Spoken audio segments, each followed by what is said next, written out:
Сценаға 3D панель жасап атабыз. 3D панельдің аты консол.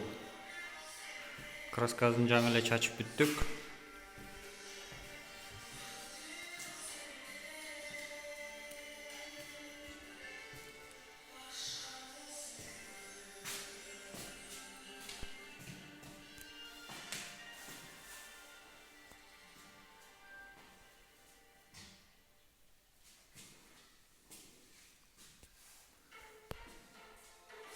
Тияқта мындай рамка молдингтер бар. Бул дагы гипстен жасалган.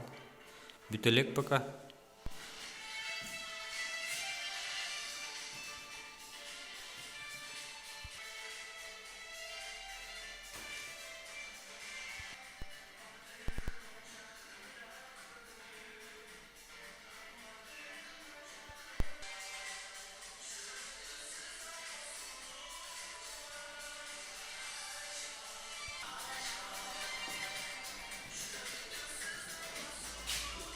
Толук бүткөндө да бир видео алып киргизип коем.